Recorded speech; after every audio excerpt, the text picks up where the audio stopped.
السلام عليكم ورحمة الله وبركاته. أعوذ بالله من الشيطان الرجيم. بسم الله الرحمن الرحيم. الحمد لله رب العالمين. اللهم صل على محمد وعلى آل محمد. പ്രിയമുള്ള സഹോദരി സഹോദരന്മാരെ, എല്ലാവരിലും അള്ളാഹുവിന്റെ രക്ഷയും കരുണയും സദാ ഉണ്ടാവട്ടെ എന്ന് പ്രാർത്ഥിക്കുകയാണ്. അപ്പോൾ നമ്മൾ കഴിഞ്ഞ ആഴ്ച സൂറത്ത് ലുഖ്മാനിലെ 21-ാമത്തെ ആയത്ത് ചെറിയ രൂപത്തിൽ വിശദീകരിക്കണ്ടായി.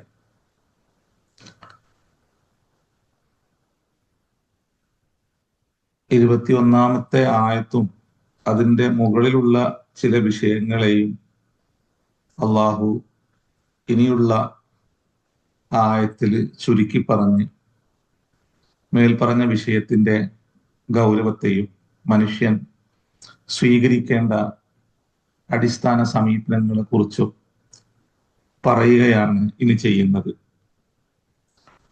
വമൻ യുസ്ലിം വജ്ഹഹു ഇലല്ലാഹി വഹുവ മുഹ്സിനുൻ ഫഖദ് ഇസ്തംസക ബിൽ ഉർവത്തിൽ വുസ്ഖാ വഇലല്ലാഹി ആഖിബത്തുൽ ഉമൂർ. വമൻ യുസ്ലിം വജ്ഹഹു ഇലല്ലാഹി ഐ യുഫവ്വിളു ഇലൈഹി അംറഹു. ആരാണോ അവന്റെ കാര്യങ്ങളെ പൂർണ്ണമായി അള്ളാഹുവിൽ ഏൽപ്പിക്കുന്നത്, വമൻ യുസ്ലിം വജ്ഹഹു ഇലല്ലാഹ് വഹുവ മുഹ്സിനുൻ, അയാള് അവനെ സൃഷ്ടിച്ച സൃഷ്ടാവിനെ അഗാധമായി തിരിച്ചറിഞ്ഞ് അവന്റെ നോട്ടത്തെ, അവന്റെ ഇടപെടലിനെ എല്ലാം തന്നെ നന്നായി ഉൾക്കൊണ്ട് അള്ളാഹുവിന് പൂർണ്ണാർത്ഥത്തിൽ സമർപ്പിതനായി മാറുകയും ചെയ്യുന്നുവോ, ഫഖദ് ഇസ്തംസക ബിൽ ഉർവത്തിൽ വുസ്ഖാ,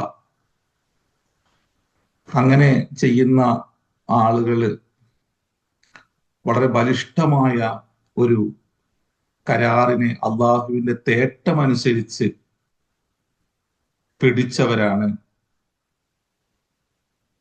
വഇലല്ലാഹി ആഖിബത്തുൽ ഉമൂർ, കാര്യങ്ങളുടെ എല്ലാം തന്നെ മടക്കം അള്ളാഹുവിലേക്കാണ്.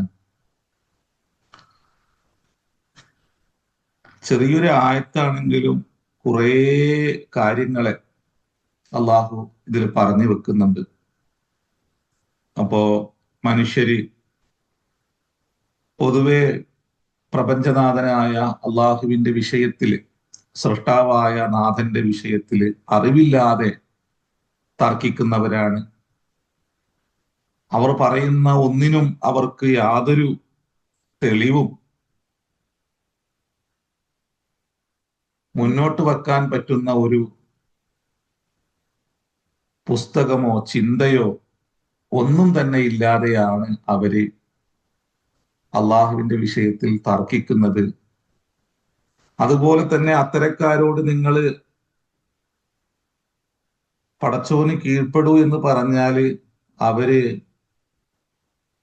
പിതാമഹന്മാരെ, ഞങ്ങളുടെ മുൻഗാമികളെ പിൻപറ്റുന്നവരാണെന്നും അവരെയാണ് ഞങ്ങൾ ജീവിതത്തിൽ ഫോളോ ചെയ്യുന്നതെന്നും പറഞ്ഞ് തിന്മയിലായി നിലപാടുകൾ സ്വീകരിക്കും എന്നെല്ലാം പറഞ്ഞു വന്നിട്ട് പിന്നെ അള്ളാഹു പറയാണ്, എന്നാല് വമൻ യുസ്ലിം വജ്ഹഹു ഇലല്ലാഹ്, എന്നാൽ ഏതൊരു മനുഷ്യൻ അവന്റെ ശരീരത്തെ പൂർണ്ണാർത്ഥത്തിൽ അവന്റെ സൃഷ്ടിനാഥനായ സർവശക്തനായ അള്ളാഹുവിലേക്ക് സമർപ്പിക്കുന്നുവോ, ആ നാഥനെ നന്നായി തിരിച്ചറിഞ്ഞ് അവൻ എന്നെ കാണുന്നുണ്ട് എന്ന തിരിച്ചറിവിൽ കീഴുതിങ്ങി ജീവിക്കുകയും ചെയ്യുന്നുവോ, അവന് അള്ളാഹുവിന്റെ ബലിഷ്ഠമായ ഒരു കരാറിനെ മുറുകെ പിടിച്ചവനാണ്, അള്ളാഹുവിന്റെ തേട്ടമനുസരിച്ച് അതിനെ പിടിച്ചവനാണ്, കാര്യങ്ങളുടെ എല്ലാം അടക്കം അള്ളാഹുവിലേക്കാണ് എന്ന് പിന്നീട് അള്ളാഹു പറയും. അപ്പോ വമൻ യുസ്ലിം വജ്ഹഹു, വമൻ അറാദ അൻ യുഖല്ലിസ നഫ്സഹു മിനൽ ജദിലി, തർക്കത്തിൽ നിന്ന്, വേണ്ടാത്ത തർക്കത്തിൽ നിന്ന്, അജ്ഞതയിൽ നിന്ന് രക്ഷപ്പെടാൻ ഒരാൾ ആഗ്രഹിക്കുന്നുണ്ടെങ്കിൽ അള്ളാഹുവിലേക്ക് അവൻ തിരിഞ്ഞുകൊള്ളട്ടെ എന്നാണ് ശരിക്കും വമൻ യുസ്ലിം വജ്ഹഹു ഇലല്ലാഹ് എന്ന് പറഞ്ഞാൽ അതുകൊണ്ട് അർത്ഥാക്കണം. അപ്പോ അള്ളാഹു എന്നുള്ള, ദൈവം എന്നുള്ള ഒരു ശക്തി, അത് മനുഷ്യന്റെ തന്നെ ഉള്ളിലുള്ള ഒരു ബോധമാണ്. ആ ബോധത്തെ അവൻ സ്വയം തിരിച്ചറിയുന്നുണ്ട്. അത് പ്രതിസന്ധികളിൽ കൂടുതൽ അവൻ അടുത്തറിയുകയും ചെയ്യുന്നുണ്ട്. അതിനാല് അവന്റെ തന്നെ ഉള്ളിൽ നിറഞ്ഞു നിൽക്കുന്ന ഒരു സത്യമാണ് അത്. അതിനാല് ആ സത്യത്തെ അവൻ കൂടുതൽ അടുത്തറിഞ്ഞ് ആ സത്യത്തിന് കീഴ്പ്പെടേണ്ടതുണ്ട് എന്നാണ് അള്ളാഹു നമ്മെ ഉണർത്തുന്നത്. മനുഷ്യനെ പലപ്പോഴും അവന്റെ ഉള്ളറിയുന്ന സത്യത്തെ നിഷേധിക്കാൻ പലതരത്തിലുള്ള വാദങ്ങളും അതുപോലെ തന്നെ തർക്കങ്ങളുമെല്ലാം നടത്തുന്നവനാണ്. അതുകൊണ്ടാണ് ഈ ആയത്തിന്റെ മുകളില് അള്ളാഹുവിന്റെ വിഷയത്തിൽ മൻ യുജാദിലു ഫില്ലാഹി ബിഗൈരി ഇൽമിൻ വലാ ഹുദൻ വലാ കിതാബിൻ മുനീർ എന്ന് പറഞ്ഞു. വേണ്ടാതെ പ്രപഞ്ചനാഥന്റെ വിഷയത്തിൽ അറിവില്ലാതെ, തെളിവുകളില്ലാതെ അവർ തർക്കിക്കുന്നു.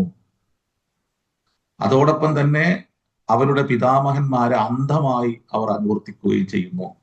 ഇപ്പൊ മനുഷ്യന് സ്വതന്ത്രനാണ്, അവന് അള്ളാഹു ബുദ്ധി നൽകിയിട്ടുണ്ട്, ചിന്ത നൽകിയിട്ടുണ്ട്.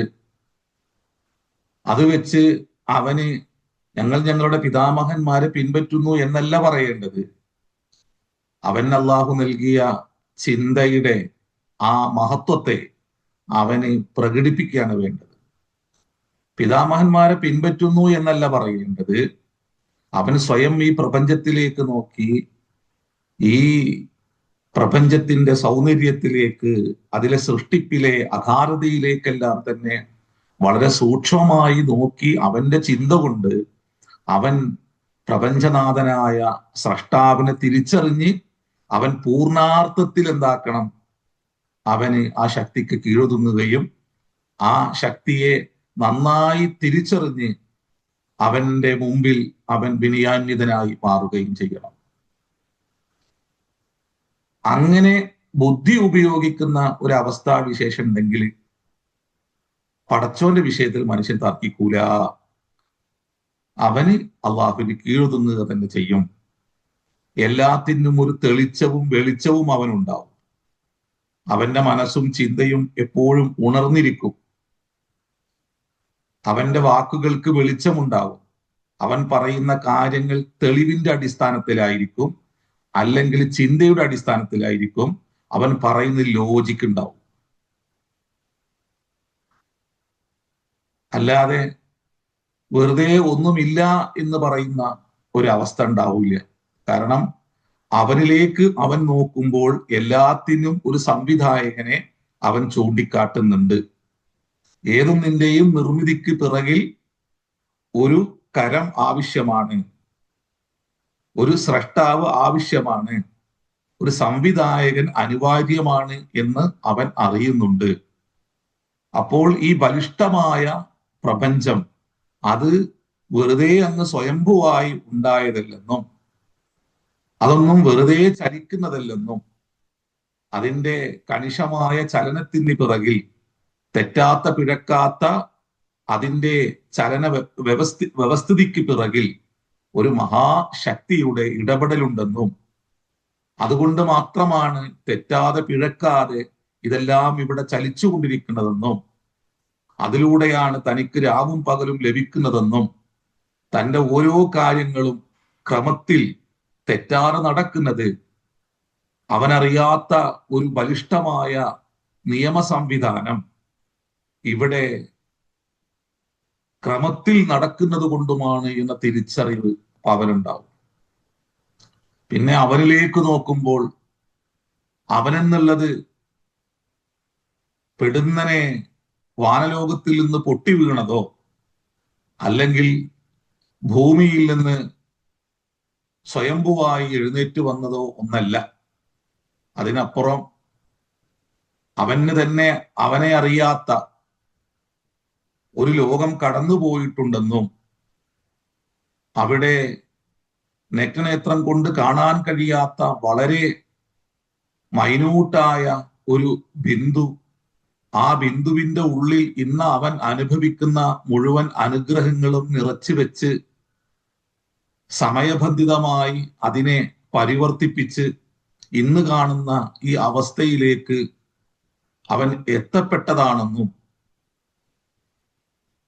അവൻ അനുഭവിക്കുന്ന ഓരോന്നും മൂല്യവത്തായ, മറ്റൊരാൾക്കും നിർമ്മിക്കാൻ കഴിയാത്ത അതിബൃഹത്തായ മൂല്യവത്തായ ഒരു സംവിധാനമാണെന്നും ഇത് വെറുതെ അങ്ങ് ഒരാൾ ഉണ്ടായതാണെന്ന് പറയുന്നതിൽ അത് ബുദ്ധിശൂന്യമാണെന്നും തിരിച്ചറിഞ്ഞ് അവനറിയാതെ കടന്നുപോയൊരു ലോകത്തെക്കുറിച്ച് ചിന്തിക്കുകയും അവനൊരു പരിചയവുമില്ലാത്ത, ഒരു മുൻധാരണയുമില്ലാത്ത മറ്റൊരു ലോകത്തേക്ക് അവനെ കൊണ്ടുവന്ന് അതിൽ അവൻ കാണുകയും കേൾക്കുകയും അറിയുകയും അനുഭവിക്കുകയും ചെയ്യുന്ന ഒന്നിനെ വെച്ചുകൊണ്ട് അവന്റെ പിന്നിട്ട അവന്റെ സൃഷ്ടിപ്പിന്റെ ഘട്ടങ്ങളെ തിരിച്ചറിയാനുള്ള അവസരം നൽകി അവൻ കണ്ട അനുഭവിച്ച കാര്യങ്ങളെ ഉപമിച്ച് ഇനി മറ്റൊരു ലോകം വരാനുണ്ടെന്നും അവിടത്തേക്ക് വീണ്ടും നിന്നെ കൊണ്ടുപോകുമെന്നും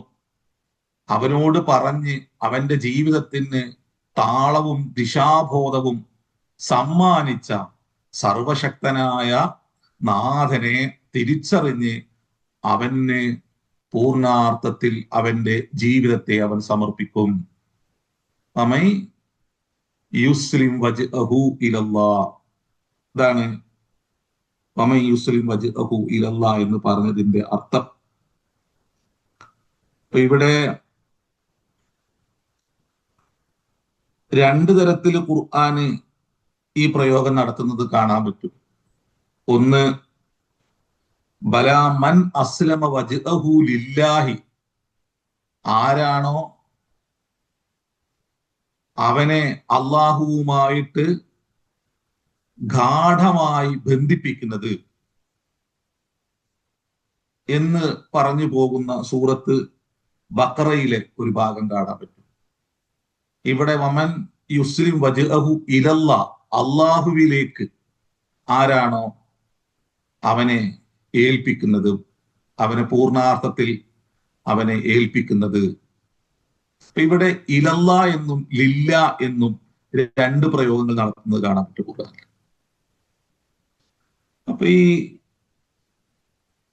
ഇല എന്നും ജറിന്റെ അക്ഷരമായ പൊതുവെ ഭാഷാ ശാസ്ത്രത്തിൽ ഉപയോഗിക്കുന്ന ഈ രണ്ട് അക്ഷരങ്ങൾ, ഒന്ന് ലാമും ഇതിന് പിന്നെ ഹർഫുൽ ജെറി എന്നാണ് പറയുന്നത്. ഇല എന്നുള്ളതും അതുപോലെ തന്നെ ഈ ലാമും, ഇതിന്റെ പ്രത്യേകത എന്താണ്? ഖുർആന് ചെറിയ ഓരോ വാക്ക് കൊണ്ട് പോലും വലിയ ലോകത്തെ സൃഷ്ടിക്കും, ആശയ സമ്പുഷ്ടമായ ലോകത്തെ സൃഷ്ടിക്കും. അറബി ഭാഷയുടെ തന്നെ പ്രത്യേകത അതാണ്. അപ്പോ ഇല എന്നുള്ളത് അത് പൊതുവെ അത് ഓയത്തിന്, ഒരു ലക്ഷ്യത്തെ ചൂണ്ടിക്കാണിക്കാൻ ഉപയോഗിക്കുന്ന ഒരു വാക്കാണ് ഇല എന്നുള്ളത്. പിന്നെ ലാം, അത് ആ ലക്ഷ്യത്തിലേക്ക് നടക്കുമ്പോൾ അവനെ തന്നെ അവൻ കാണുന്ന അല്ലെങ്കിൽ അവൻ അറിയുന്ന ഒന്നിനോട് അവനെ പൂർണ്ണമായി ബന്ധിപ്പിച്ചുകൊണ്ടുള്ള ഒരു യാത്ര നടത്തുന്നതിനാണ് ലാമിനെ കൊണ്ടുവരുന്നത്. അപ്പൊ പൊതുവെ നമ്മളിപ്പോ യാത്ര പോവാണ്, ഇന്നത്തെ പുതിയ ലോകത്ത് ഇത് മനസ്സിലാക്കാൻ വലിയ പ്രയാസം ഉണ്ടാവില്ല. നമ്മള് ലൊക്കേഷൻ ഇടുകയാണ്, അപ്പൊ നമ്മൾക്കറിയാം നമ്മളെ ലക്ഷ്യം, അത് ആ ഒരു പോയിന്റ് ഇങ്ങനെ കാണിക്കും. ആ പോയിന്റ് കാണിക്കുന്നതോട് കൂടി നമ്മുടെ മനസ്സും ചിന്തയും പിന്നെ ഈ ദൂരെ നിന്നും ഇവിടെ എത്തും. അങ്ങനെ തെറ്റാതെ, വഴി തെറ്റാതെ ഇങ്ങോട്ട് നമ്മളെന്താക്കും, ചലിക്കും.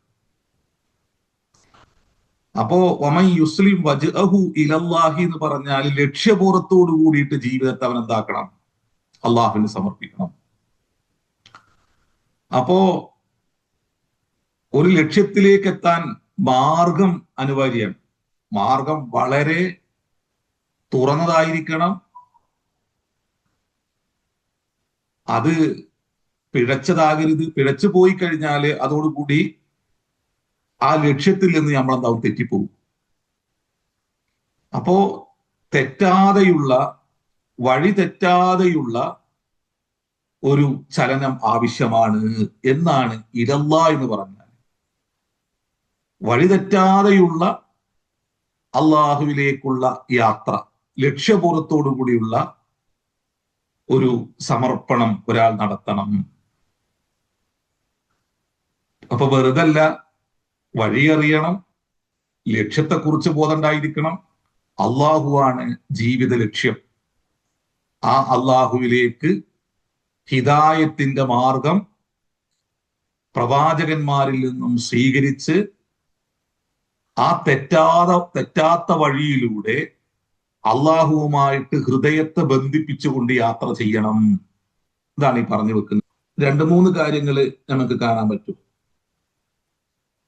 ഇപ്പൊ ലക്ഷ്യം നമ്മൾ കണ്ടു കഴിഞ്ഞാല് അതിലേക്ക് നമ്മളെ തെറ്റാതെ ബന്ധിപ്പിക്കുന്ന ബോധം ആവശ്യമാണ്. അതിനെക്കുറിച്ച് എപ്പോഴും ഇങ്ങനെ ഒരു ഉണർവ് നമ്മളെ മനസ്സിലും ചിന്തയിലും ഇങ്ങനെ ഉണ്ടാകണം. അങ്ങനെ ദൂരെയാണെങ്കിലും ഹൃദയം എന്തായിരിക്കും, അതിനോട് കണക്റ്റഡ് ആയിരിക്കും. അതുകൊണ്ടാണ് ഈ ലാം പിന്നെ ലില്ലാഹി എന്നുള്ളത് കൊണ്ട് അൽ വസ്ലു ലില്ല എന്ന് ഭാഷാ പണ്ഡിതന്മാർ അതിനെ ഉപയോഗിക്കുന്നത്. മുബാശറത്തൻ ദൂന ഖത്ഇ ത്വരീഖി, വഴി മുറിയാതെ, ബന്ധം മുറിയാതെ അള്ളാഹുവുമായിട്ട്, അള്ളാഹുവിലേക്കുള്ള വളരെ നേരെയുള്ള യാത്ര. അതുകൊണ്ടാണ് നബി സല്ലല്ലാഹു അലൈഹി വസല്ലം തങ്ങൾ സ്വഹാബികളോട് കൂടെ യാത്ര ചെയ്യുമ്പോൾ ഹാദാ സുറാത്തി മുസ്തഖീമ എന്ന് പറഞ്ഞിട്ട് ഒരു വര വരക്കുകയും ആ വരക്ക് അപ്പുറവും ഇപ്പുറവും ധാരാളം വര വരച്ചിട്ട് ഇതാണ് നേർമാർഗം, അത് പിഴച്ച മാർഗമാണ് എന്ന് പറഞ്ഞ് അവരെ ബോധ്യപ്പെടുത്തി കൊടുക്കുകയുണ്ടായി. അപ്പൊ നേരെയുള്ള അള്ളാഹുലേക്കുള്ള ആ നേരെയുള്ള മാർഗം പ്രവാചകന്മാർ കാണിക്കുന്നു. അതുകൊണ്ടാണ് മുസ്ലിമാകാന്ന് പറഞ്ഞാല് അത് പേര് സ്വീകരിക്കലും താടി വെക്കലും തൊപ്പി വെക്കലും നീളകുപ്പായം ധരിക്കലൊന്നും അല്ല എന്ന് നമ്മൾ നിരന്തരം പറയുന്നത്. മുസ്ലിം ആകുക എന്ന് പറഞ്ഞാല് ആശയ സമ്പുഷ്ടമായ ഒരു വാക്കാണത്. അതിൽ ജീവസുറ്റ അർത്ഥം നിലനിൽക്കുന്നുണ്ട്.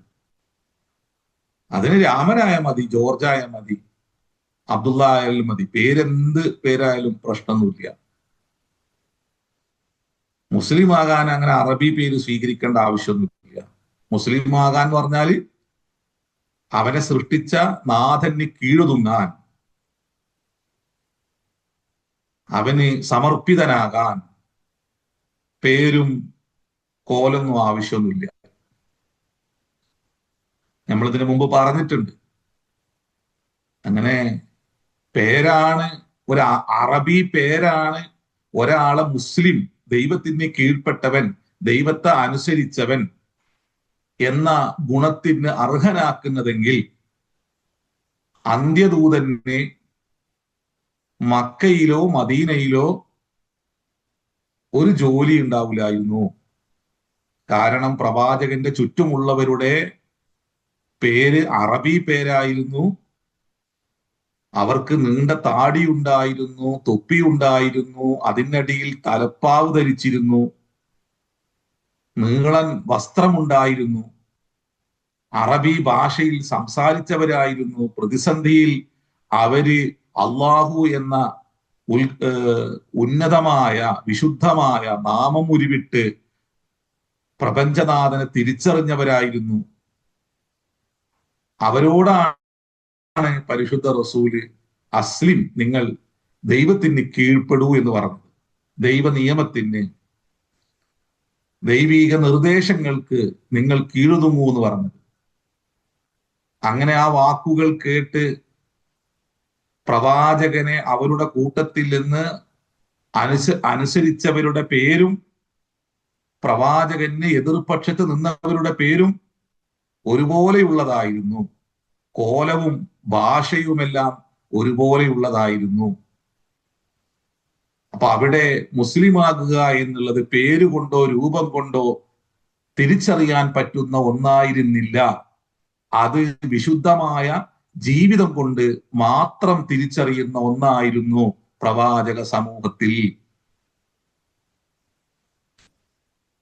ഇവിടെ വ്യഭിചരിക്കരുത് എന്ന് പഠിപ്പിച്ചു, മദ്യപിക്കരുത് എന്ന് പഠിപ്പിച്ചു, മാതാപിതാക്കളെ ആക്രമിക്കരുത് എന്ന് പഠിപ്പിച്ചു, അയൽപക്ക ബന്ധം ഊട്ടിയുറപ്പിക്കണമെന്ന് പഠിപ്പിച്ചു, വയറു നിറക്കുമ്പോൾ അയൽവാസി പട്ടിണി കിടക്കരുത് എന്ന് പഠിപ്പിച്ചു, അതുപോലെ തന്നെ അയൽക്കാരനെ ആക്രമിക്കരുത് എന്ന് പഠിപ്പിച്ചു,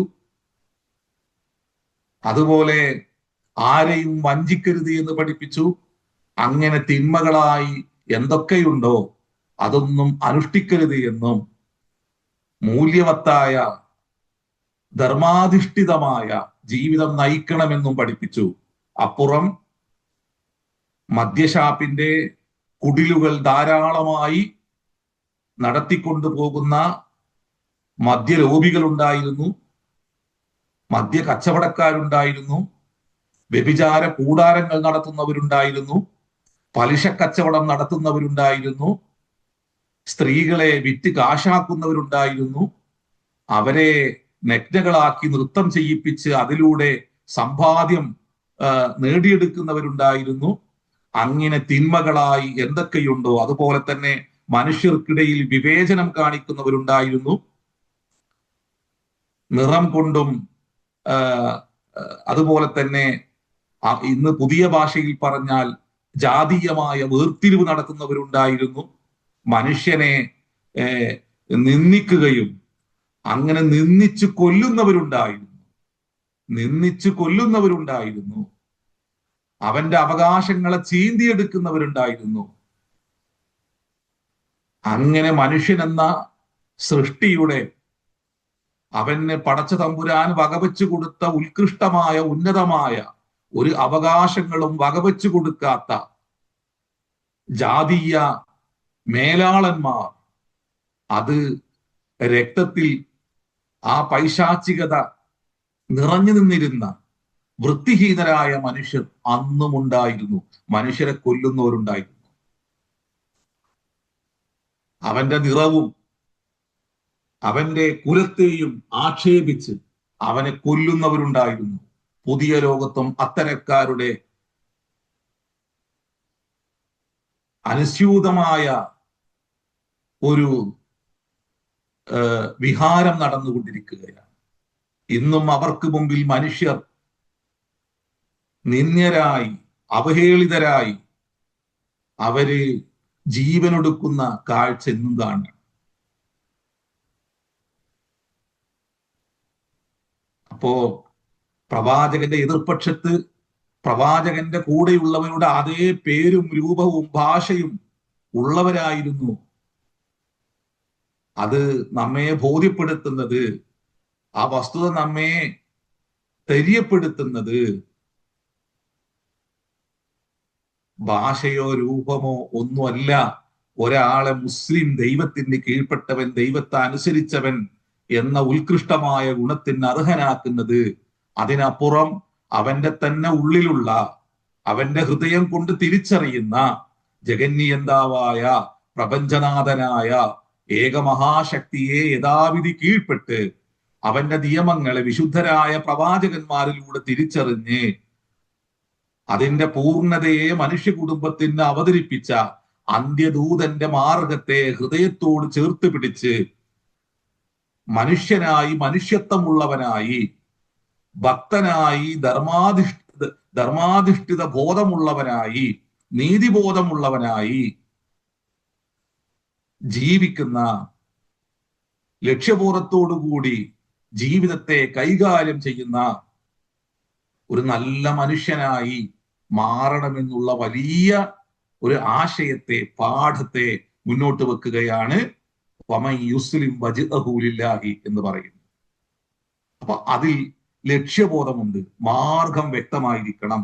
അവന്റെ ഹൃദയം മുറിയാത്ത ബന്ധം അപ്പോൾ ആ ശക്തിയുമായിട്ടുണ്ടാകും. അപ്പൊ നമ്മൾ യാത്ര ചെയ്യുമ്പോൾ അവിടെ നമ്മൾ വഴിതെറ്റുന്നതോടുകൂടി ലക്ഷ്യവുമായി നമ്മുടെ ഹൃദയം ബന്ധം മുറിക്കുന്നു, ജീവിത വഴി അതോടുകൂടി തെന്നിപ്പോകുന്നു. പിന്നെ തിരിച്ചു വരാൻ കുറച്ച് പ്രയാസം. ഇപ്പൊ നമ്മൾ കൈകാര്യം ചെയ്യുന്ന ചെറിയൊരു മൊബൈല് ഈ ആയത്തിന് നമുക്ക് വ്യാഖ്യാനിച്ചിരുന്നുണ്ട്. വമൻ യുസ്ലിം വജ്ഹഹു ഇലല്ലാ എന്ന് പറഞ്ഞാൽ എന്താണോ, ഈ ഇലല്ലാ എന്ന് പറഞ്ഞാൽ എന്താണെന്നും, അതുപോലെ തന്നെ വമൻ മൻ അസ്ലമ വജ്ഹഹു ലില്ലാഹി എന്ന് പറഞ്ഞാൽ എന്താണെന്നും ഇത് രണ്ടും നമുക്ക് ബോധ്യപ്പെടുത്തിയിരുന്നുണ്ട്. പിന്നെ സൂറത്ത് നംലില് ഒരു ആയത്ത് ഇതിനെ ഒന്നുകൂടി വിശദീകരിക്കുന്ന, ഈ ലക്ഷ്യബോധം ഒരാൾക്ക് ഉണ്ടായിക്കഴിഞ്ഞാൽ അയാൾ എങ്ങനെയാണ് വാക്കുപയോഗിക്കുക എന്ന് അള്ളാഹു ബോധ്യപ്പെടുത്തിയിരുന്നുണ്ട്. ഈ തിരിച്ചറിവുണ്ടായിക്കഴിഞ്ഞാൽ, ചിന്തക്ക് വെളിച്ചം ലഭിച്ചു കഴിഞ്ഞാൽ, ഹൃദയത്തിന് പ്രഭ ലഭിച്ചു കഴിഞ്ഞാൽ അയാള് എങ്ങനെയായിരിക്കും വാക്കുപയോഗിക്കുക എന്ന് സൂറത്ത് നംലില് അള്ളാഹു നമ്മെ ബോധ്യപ്പെടുത്തുന്നുണ്ട്. അപ്പൊ ബിൽഖീസ് സുലൈമാൻ നബിന്റെ അടുക്കൽ വരികയാണ്. അപ്പോ ആ വരുന്നത് വളരെ ലക്ഷ്യത്തോടു കൂടിയിട്ടാണ്, തിരിച്ചറിവോട് കൂടിയിട്ടാണ്. ആ തിരിച്ചറിവ് ഒരു പ്രവാചകന്റെ എഴുത്തിൽ നിന്ന് ലഭിച്ചിട്ടുണ്ട്. ആ പ്രവാചകൻ തന്റെ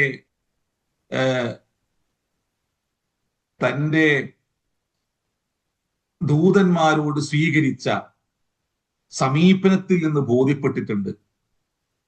ബിൽഖീസ് കുറച്ച് ദൂതന്മാരെ സുലൈമാൻ നബിന്റെ അരികിലേക്ക് പറഞ്ഞയക്കുന്നുണ്ടല്ലോ. അപ്പോ അവരോടെല്ലാം സ്വീകരിച്ച സമീപനത്തിൽ നിന്നും ബിൽഖീസ് നന്നായി ലക്ഷ്യബോധം മനസ്സിലാക്കിയിട്ടുണ്ട്. അപ്പൊ ബിൽഖീസ് പറയാണ്, വ അസ്ലംതു മഅ സുലൈമാന ലില്ലാഹി റബ്ബിൽ ആലമീൻ. വ അസ്ലംതു ലി സുലൈമാന എന്നല്ല അവിടെ ഉപയോഗിക്കുന്നത്, വ അസ്ലംതു മഅ സുലൈമാന ലില്ലാഹി റബ്ബിൽ ആലമീൻ. അപ്പോ സുലൈമാനോടൊപ്പം ഞാൻ അള്ളാഹുവിനെ പൂർണാർത്ഥത്തിൽ ഞാൻ സ്വീകരിച്ചിരിക്കുന്നു, ഹൃദയം കൊണ്ട് സ്വീകരിച്ചിരിക്കണു എന്നാണ്. കാരണം സുലൈമാന് കീഴ്പ്പെടേണ്ടതില്ല. എന്ന ആളുകളെ ഭയപ്പെട്ടിട്ടാണ് എല്ലാവരും ജീവിക്കുന്നത്. ആൾക്കാരെ ഭയപ്പെടുക, മനുഷ്യരെ ഭയപ്പെടുക. അപ്പൊ ഒരു അധികാരിയെ ഭയപ്പെടാത്ത ഒരവസ്ഥാവിശേഷം ഉണ്ടാകുന്നത് ആ അധികാരി എങ്ങനെയാണ് തന്നെ അവതരിപ്പിക്കുന്നതെന്നും തനിക്ക് ലഭിച്ച അനുഗ്രഹങ്ങളെ ബോധ്യപ്പെടുത്തുന്നതെന്നും ഉള്ള വിഷയത്തെ അടിസ്ഥാനമാക്കിയിട്ടാണ്. അപ്പോ എഴുത്തിൽ തന്നെ ബോധ്യമുണ്ട്. ബിസ്മില്ലാഹിർ റഹ്മാനിർ റഹീം, പരമകാരുണ്യവാനും പരമദയാലുവായ അള്ളാന്റെ നാമത്തിൽ നിന്നാണ് എഴുതുന്നത്. എന്റെ അധികാരം, എന്റെ അധികാര സിംഹാസനം എന്നൊന്നല്ല പറഞ്ഞത്, ഞാൻ എന്ന വ്യക്തി എന്നല്ല പറഞ്ഞത്. നിങ്ങള് പടച്ചോന് കീഴ്പ്പെട്ടു വരിക എന്നാണ് പറയുന്നത്. എനിക്ക് കീഴ്പ്പെടണമെന്നും അവിടെ പറയുന്നില്ല. അപ്പൊ ഒരു അധികാരി ആരാണ്? ആ അധികാരിയുടെ ജീവിത വിശുദ്ധി എന്താണ്? അയാൾ എങ്ങനെയാണ് മനുഷ്യരെ കാണുന്നത്? മനുഷ്യരോടുള്ള അയാളുടെ ബന്ധം എന്താണ്? അയാൾ തന്നെയും തന്റെ സംവിധാനത്തെയും എങ്ങനെയാണ് വ്യാഖ്യാനിക്കുന്നത്? ഇതെല്ലാം തന്നെ ഒരു കൊച്ചു എഴുത്തിൽ, അതോടൊപ്പം തന്നെ ഒരു അധികാരിയെ വശീകരിക്കാൻ താൻ പറഞ്ഞു വിട്ട പ്രജകളോട്, പ്രതിനിധികളോട് അദ്ദേഹം സ്വീകരിച്ച സമീപനം, ഇതിനേക്കാളും ഉത്കൃഷ്ടമായത് എന്റെ നാഥൻ എനിക്ക് നൽകിയിരിക്കുന്നു. അതിനാല് നിങ്ങൾ നിങ്ങളുടെ ഹദിയവുമായി നിങ്ങൾ തിരിച്ചു പോകുക, സമ്മാനവുമായി നിങ്ങൾ തിരിച്ചു പോകുക. ഞാൻ എന്നെയോ എന്റെ ദേശത്തെയോ എന്റെ സമൂഹത്തെയോ വഞ്ചിക്കുന്നവനല്ല. അങ്ങനെ വഞ്ചിക്കാൻ എനിക്ക് ധാർമ്മികമായി അവകാശമില്ല. ഞാൻ പ്രപഞ്ചനാഥനായ സർവശക്തനായ നാഥന് കീഴ്പ്പെട്ടവനാണ്. ഭൗതികമായ ഒന്നും അതിൽ എന്നെ വശീകരിക്കുന്നതല്ല. അങ്ങനെ വളരെ വ്യക്തമായ ഒരു പിക്ചറാണ് അവർ ഇങ്ങോട്ട് വരുന്നതിന് മുമ്പേ അവർക്ക് ലഭിക്കുന്നത്. അപ്പോ ഓരെ എങ്ങനെയാണ് ഇങ്ങനെ പറയാതിരിക്കുക? എങ്ങനെ പറയാതിരിക്കും? അപ്പൊ പടച്ചോനെ കുറിച്ച് വ്യക്തമായ ബോധം ഉണ്ടായിരിക്കണം. അതുകൊണ്ടാണ് സംസാരം തർക്കിക്കാനുള്ളതല്ല, തിരിച്ചറിവിൽ നിന്നായിരിക്കണം സംസാരിക്കേണ്ടത്. പടച്ചോന്റെ വിഷയത്തിൽ തർക്കിക്കാൻ നിന്നില്ല. കാരണം അത് ആ വ്യക്തിയിലേക്ക് നോക്കിയാൽ അറിയാം തർക്കിക്കേണ്ട വിഷയമല്ല. ഇത് പടച്ചോനെ ബോധ്യമില്ലാത്തവനുള്ള ആ വ്യക്തിയിൽ നിന്ന് തന്നെ ഈ പ്രപഞ്ചനാഥന്റെ ശക്തി എന്താണെന്ന് തിരിച്ചറിയുന്നുണ്ട്. ആ വ്യക്തിയുടെ ഇടപെടലിൽ നിന്ന്, സംസാരത്തിൽ നിന്ന്, എഴുത്തിൽ നിന്ന് എല്ലാം ബോധ്യപ്പെടുന്നുണ്ട്. അതിനാല് അസ്ലംതു മഅ സുലൈമാന ലില്ലാഹി റബ്ബിൽ ആലമീൻ എന്ന് ബിൽഖീസ് പറയാം. അപ്പൊ ഒരു അധികാരിക്ക് കീഴ്പ്പെട്ടുകൊണ്ടല്ല കടന്നു ചെല്ലുന്നത്. ഒരു അധികാരിയോടൊപ്പം പ്രപഞ്ചനാഥനായ സർവശക്തനായ നാഥന് കീഴ്പ്പെട്ടുകൊണ്ടാണ് കടന്നു ചെല്ലുന്നത്. അപ്പോ പിന്നെ വജ്ജഹ്തു വജ്ഹിയ ലില്ലദി എന്ന് നമ്മള് ഓതാറില്ലേ? പക്ഷെ നമ്മളെല്ലാം ഈ ഇതിൽ തെറ്റിക്കുന്നവരാണ് കേട്ടോ. നമ്മൾ 5 നേരവും അങ്ങനെ വജ്ജഹ്തു വജ്ഹിയ ലില്ലദി ഫത്തറസ് സമാവാതി വൽ അർള ഹനീഫൻ മുസ്ലിമൻ, ശുദ്ധ സമർപ്പിതനായി ഞാൻ എൻ്റെ ശരീരത്തെ പ്രപഞ്ചനാഥനിലേക്ക് ഏൽപ്പിച്ചിരിക്കുന്നു, അവനിലേക്ക് തിരിച്ചു വെച്ചിരിക്കുന്നു എന്ന് പറഞ്ഞ് എൻ്റെ ജീവിതവും എൻ്റെ മരണവും എൻ്റെ സകല പ്രവർത്തികളും അത് പടച്ചോന്റെ നിയമമനുസരിച്ചായിരിക്കും എന്ന് പറഞ്ഞ് തിരിച്ചിറങ്ങി എല്ലാ ദുഷ്ചെയ്തികളിലും എല്ലാ ദുഷ്കർമ്മങ്ങളിലും ഏർപ്പെടുന്നവരായി നമ്മൾ മാറിക്കഴിഞ്ഞിട്ടുണ്ട്. എല്ലാം ഒരു ചടങ്ങായി മാറ്റിയ ഒരു സമൂഹമാണ് നമ്മൾ. ആത്മാവ് കൊണ്ട് ഇതിനൊന്നും സ്വീകരിച്ചിട്ടില്ല.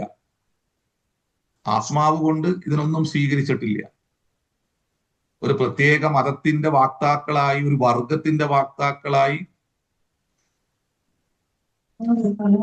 അവരെ ഉയർത്തിപ്പിടിക്കുന്നതെല്ലാം അവരുടെ എന്തോ തറവാട് സ്വത്താണ് എന്ന ഭാവത്തിൽ മറ്റുള്ളവർക്ക് അവകാശമില്ല എന്ന വളരെ പൈശാചികമായ ചിന്തയിൽ മനുഷ്യർക്കിടയിൽ കുറെ ഭിത്തികളും മതിലുകളും നിർമ്മിച്ച് മനുഷ്യരെ മറ്റുള്ളവർ നിന്ദിക്കുന്നത് പോലെ തന്നെ പടച്ചോനെ തിരിയാത്ത കാബാലികർ മനുഷ്യരെ ഏതെല്ലാം തരത്തിൽ അവഹേളിക്കുകയും നിന്ദിക്കുകയും ചെയ്യുന്നുവോ അതുപോലെ, അതല്ലെങ്കിൽ അതിന്റെ മറ്റൊരു രൂപത്തിൽ ഇതെല്ലാം ചെയ്ത്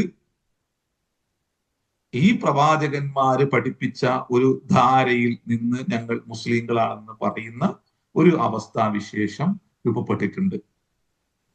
ആ വാക്കിന്റെ അർത്ഥറിയാത്ത, എന്തിനാണ് ആ വാക്ക് ഉപയോഗിക്കുന്നത് എന്നറിയാത്ത ഒരു സമൂഹമായിട്ട് അധപ്പതിച്ചിട്ടുണ്ട്. പരിശുദ്ധ റസൂല്,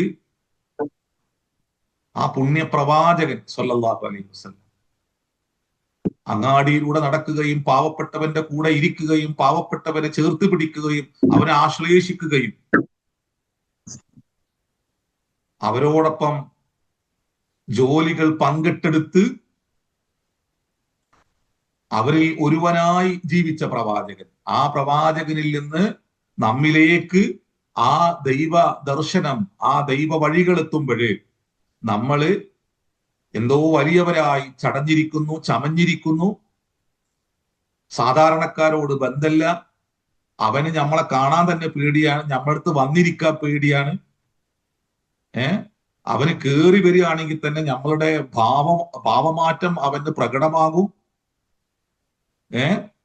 നമ്മളെ ചാരത്ത് നിൽക്കുന്നത് പേടിച്ചിട്ടേക്കാരം, തല കുലിച്ചിട്ടേക്കാരം നമ്മളെടുത്ത് നിൽക്കുക. അവന്റെ ഒരു പ്രവൃത്തിയിലും നമുക്കൊരു ബന്ധവുമില്ല. നമ്മളെപ്പോഴും രാജകീയമായ സദസ്സിലായിരിക്കും നമ്മളുടെ വാസം. അങ്ങനെ ഒരു പ്രവാചകനിൽ നിന്നും, വിശുദ്ധനായ പ്രവാചകനിൽ നിന്നും, പ്രവാചകനിൽ നിന്നല്ല പ്രവാചകന്മാരിൽ നിന്ന്, അത് മുഹമ്മദ് നബിയിലെത്തി ആ പരിശുദ്ധ റസൂലിൽ നിന്നും പിന്നീട് നമ്മിലേക്ക് കൈമാറിയ ആ മാനവികതയുടെ മനുഷ്യത്വത്തിന്റെ ആ ഒരു മൂർത്തമായ മഹത്വമാർന്ന ആ ദർശനത്തെ വളരെ വികൃതമാക്കി നമ്മൾ വെച്ചിരിക്കുകയാണ്. പൗരോഹിത്യത്തിന്റെ യേശു പ്രവാചകൻ അടിച്ചോടിച്ച സനഗോഗിൽ നിന്നും അടിച്ചോടിച്ച, തന്റെ വടി കുത്തിപ്പിടിച്ച് ഭണ്ഡാരങ്ങൾ തച്ചുടച്ച് സനഗോഗുകളിൽ പാവപ്പെട്ടവനെ ചൂഷണം ചെയ്തിരുന്നവരെ അടിച്ചോടിച്ച് പാവപ്പെട്ടവന്റെ മഹത്വത്തെ, അവൻ മനുഷ്യനാണ് എന്നുള്ള മഹത്തായ ദർശനത്തെ ഉയർത്തിപ്പിടിച്ച് മാരാരോഗികളെ ചേർത്ത് പിടിച്ച് സബത്ത് നാളിൽ കുഴിയിൽ വീട് കിടക്കുന്ന മനുഷ്യരെ എല്ലാം തന്നെ തന്റെ ഹൃദയത്തോടൊപ്പം ആലിംഗനം ചെയ്ത് അങ്ങനെ മനുഷ്യനെ മനുഷ്യനായി എങ്ങനെ നിങ്ങൾ പരിചയപ്പെടണം, എങ്ങനെ നിങ്ങൾ ചേർത്ത് പിടിക്കണം എന്ന് പഠിപ്പിച്ച് അതിനെ അന്ത്യദൂതൻ വീണ്ടും എല്ലാ പൂർണ്ണ പ്രഭയോടും കൂടി അവതരിപ്പിച്ച് അത് നമ്മിലേക്ക് എത്തുമ്പോൾ വീണ്ടും സെനഗോഗിൽ പാവപ്പെട്ടവനെ ചൂഷണം ചെയ്തിരുന്നവനായി മാറിയ, വീണ്ടും അതിലേക്ക് തിരിച്ചു പോയവരെ പോലെ നമ്മളും ആയി മാറിയിരിക്കുകയാണ്. ഒരു വെളിച്ചമില്ലാത്ത, ചുറ്റുപാടുകൾക്ക് ഇതെന്താണെന്ന് പോലും അറിയാൻ കഴിയാത്ത വിധം നമ്മൾ അധപ്പതിച്ചു പോയിരിക്കുന്നു.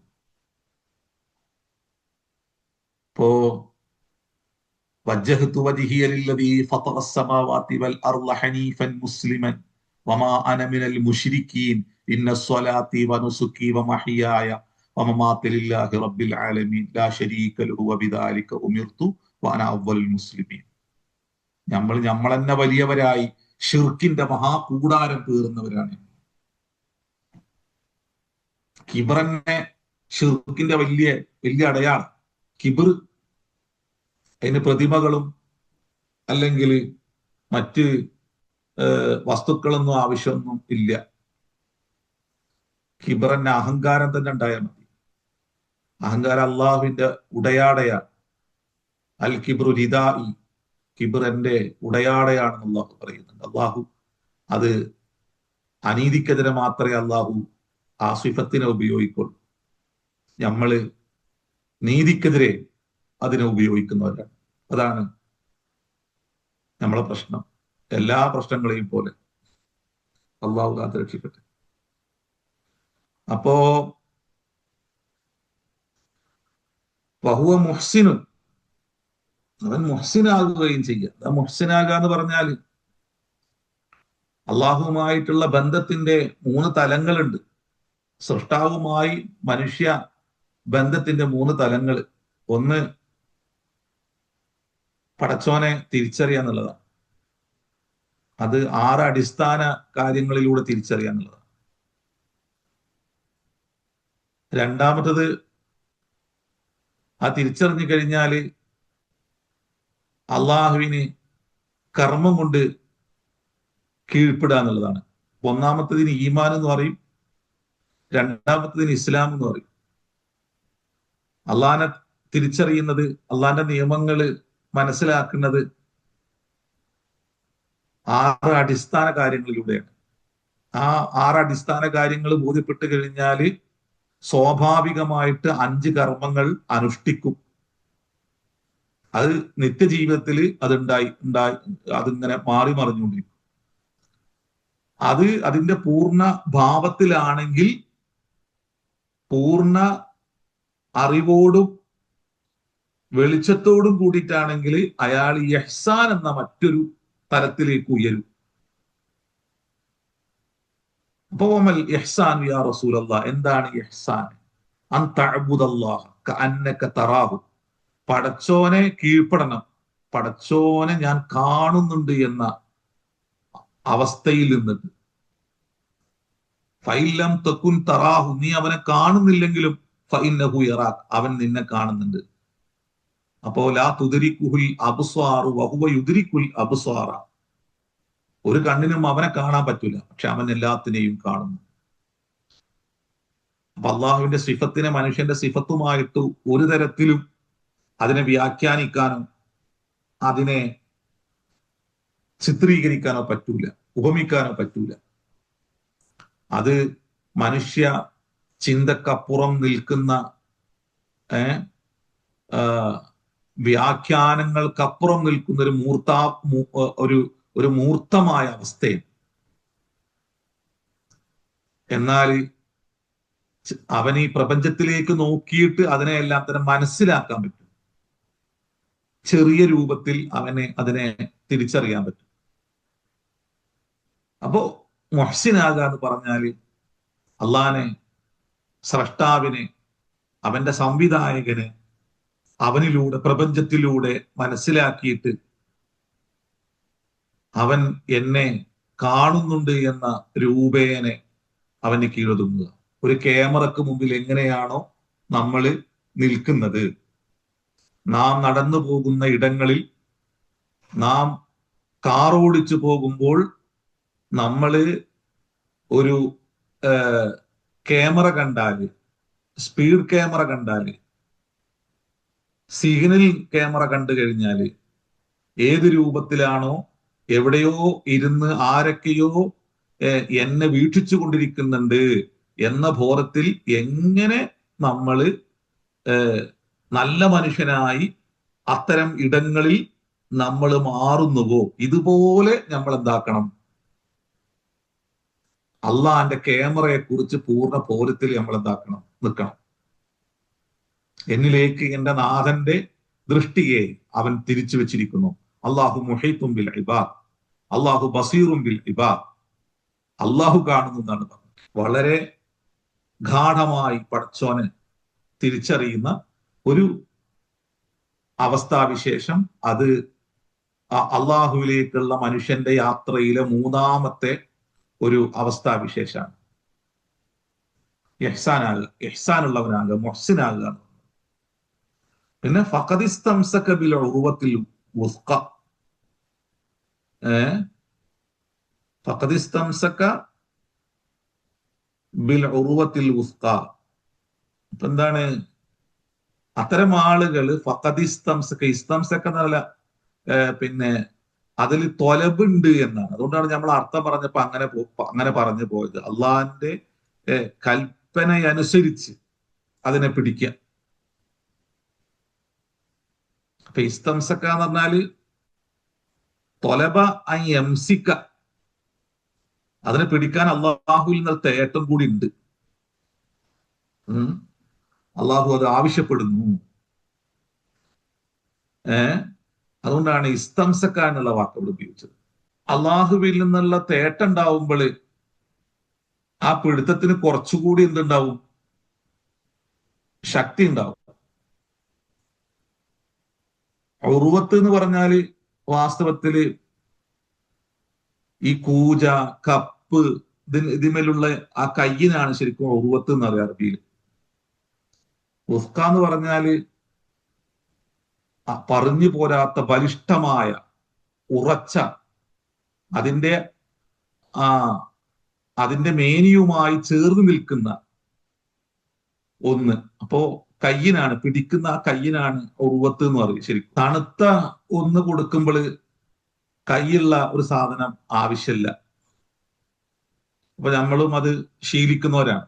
എന്നാൽ ചൂടുള്ള കൊടുക്കുന്നതിനെല്ലാം തന്നെ പിടിക്കാൻ എന്തുണ്ടാവും? ഒരു കൈയുണ്ടാവും. അപ്പൊ അത് ഉണ്ടാക്കുന്ന ആളുടെ കഴിവനുസരിച്ച് അതിന് ശക്തി ഉണ്ടാവും. അപ്പൊ അതില് കൃത്രിമത്വം കാണിക്കുന്ന നിർമ്മാതാവാണെങ്കിൽ അതിൽ പെട്ടെന്ന് പൊട്ടിപ്പോകും. അങ്ങനെ വഞ്ചന കാണിക്കാതെ നന്നായി നിർമ്മിക്കുന്ന അതിൽ നല്ല ശക്തി ഉണ്ടാവും. അപ്പൊ അള്ളാഹുവിന്റെ ഭാഷ എന്ന് പറയുന്നത് അത് കൃത്രിമമായിട്ട് നിർമ്മിക്കപ്പെടുന്ന ഒന്നല്ല, അത് ബലിഷ്ഠമാണ്. അതിനാല് അതിനെ പിടിക്കാൻ അള്ളാഹു ആവശ്യപ്പെടും മനുഷ്യനോട്. നല്ല ബോധമുള്ള ഒരാളെ, കഴിവുള്ള ഒരാളെ, ആർജവുള്ള ഒരാളെ, ശക്തനായ ഒരാള്, അയാളുടെ കീഴിൽ നിൽക്കാനുണ്ടാവും പ്രജകൾക്ക് ഒരു ആവേശം. അപ്പൊ മുമ്പും പിമ്പും നോക്കുന്നില്ല. നിങ്ങൾ ഇന്റെ പിറകിൽ നിന്നോളൂ എന്ന് പറഞ്ഞു കഴിഞ്ഞാല് ഓലവിടെ നിൽക്കൂ, വേറെ ഒന്നും നോക്കൂല. ഇതേപോലെയാണ് അള്ളാഹനെ നന്നായി തിരിച്ചറിയുകയാണെങ്കിൽ അള്ളാഹു പറയുന്ന ആ നിർദ്ദേശങ്ങളെ വിടാതെ പിടിക്കും. അതാണ് ഈ ആയത്തിൽ അള്ളാഹു നമുക്ക് ബോധ്യപ്പെടുത്തിയത്. ഫഖദ് ഇസ്തംസക ബിൽ ഉർവത്തിൽ വുസ്ഖ. അതിനെ ഇഅ്തസമ ബിൽ അഹദിൽ ഔസഖി, ഏറ്റവും ബലിഷ്ഠമായ ആ കരാറിന് അയാൾ മുറുകെ പിടിക്കാൻ അള്ളാഹിന്റെ കൽപ്പനയനുസരിച്ച് പിടിക്കും. പിന്നെ ഇലല്ലാഹി ആഖിബത്തുൽ ഉമൂർ, കാര്യങ്ങളുടെ എല്ലാം തന്നെ മടക്കം അള്ളാഹുലേക്കാണ്. എന്താണ് ഈ കാര്യങ്ങളുടെ മടക്കം അള്ളാഹുലേക്കാണെന്ന് പറയുന്നത്?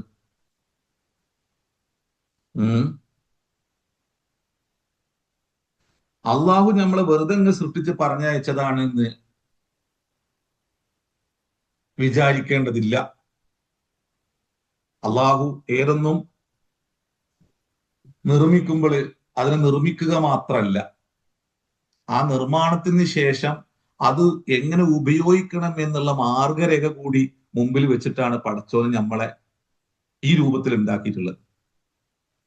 മനുഷ്യൻ തന്നെ ഒരു വസ്തു നിർമ്മിക്കുമ്പോൾ ആ നിർമ്മിച്ച വസ്തുവിനെ എങ്ങനെയാണ് ഉപയോഗിക്കേണ്ടത് എന്നുള്ളതിന്റെ കാറ്റലോഗ് മുമ്പിലേക്ക് നൽകുന്നത് പോലെ നമ്മളെ ഈ രൂപത്തിലങ്ങ് ഉണ്ടാക്കുകയല്ലേ ചെയ്തിട്ടുള്ളത്.